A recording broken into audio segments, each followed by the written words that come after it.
An Australian Transport Safety Bureau or ATSB investigation has discovered the issue that prevented the main landing gear of a Qantas Boeing 787-9 from retracting after takeoff. The aircraft, Victor Hotel Zulu November Hotel, was operating QF 645 from Sydney to Perth on Monday, June 21st, when the incident took place.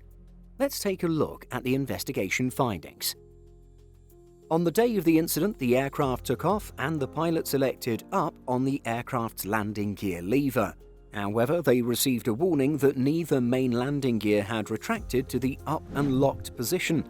With checklists unable to resolve the issue, the pilots then selected the landing gear lever to down.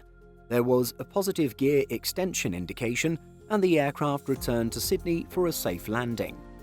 A subsequent ATSB investigation found 2 of 5 landing gear downlock pins were not removed from the aircraft before departure. Further, pins were also not identified during subsequent pre-flight inspections. In a statement, the ATSB said, "Pins are inserted into the nose and main landing gear when the aircraft is on the ground to prevent inadvertent gear retraction during maintenance or towing. In this case, 2 of the pins, one of the 2 for each main landing gear, had not been removed after towing and prior to the flight. In addition, subsequent pre-flight inspections by the flight and dispatch crew did not identify that the pins remained in place prior to departure." Locking a plane's landing gear in place when aircraft are on the ground, downlock pins prevent the downlock strut from folding and are manually installed after an aircraft arrives at the gate or other parking spot. Downlock pins should have streamers attached to them, serving as a visual prompt. In this case, red-coloured "Remove Before Flight" tags were attached to the Dreamliner. According to the ATSB investigation, the senior ground crew member looking after the jet removed the nose gear downlock pin, then walked to the aircraft's rear and removed 1 gear pin from the right main gear. At the same time, one of the wing walkers removed a gear pin from the left main gear.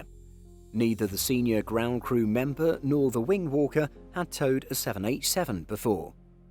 On the plane was a licensed 787 aircraft maintenance engineer or LAME in the role of flight deck operator and an aircraft maintenance engineer or AME.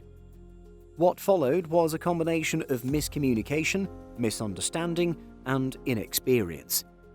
There's a long sequence of events that led to the incident, something explained in full detail on simpleflying.com. However, here is a summary of where things went wrong. Both team members reportedly did not identify any streamers associated with the gear pins. The LAME's ladder was not high enough to see into the pin stowage location. Instead of visually checking the number of pins stowed, he felt around and physically identified pin stowage holes and stowed the 3 downlock pins he had. Also having issues with the ladder's height, the AME couldn't see into the stowage location either. Reaching in, he felt the downlock pins there. Relying on the LAME and AME endorsements in the technical logs, the captain and first officer noted that the gear pins had been removed and stowed. The second captain conducted an external inspection and did not identify the 2 remaining downlock pins.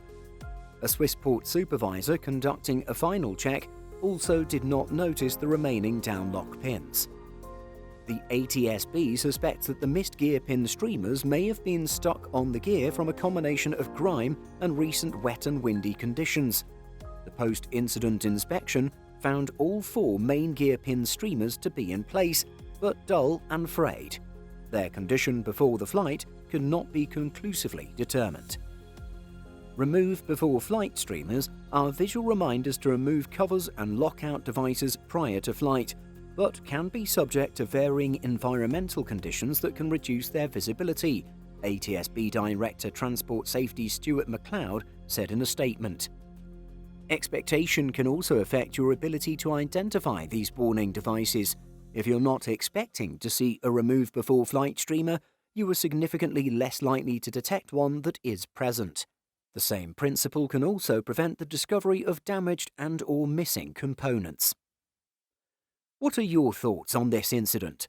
We'd love to hear about them in the comments section.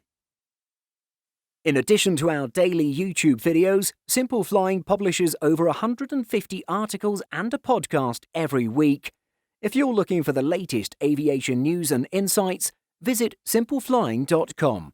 Thanks for watching, and don't forget to like and subscribe before you go.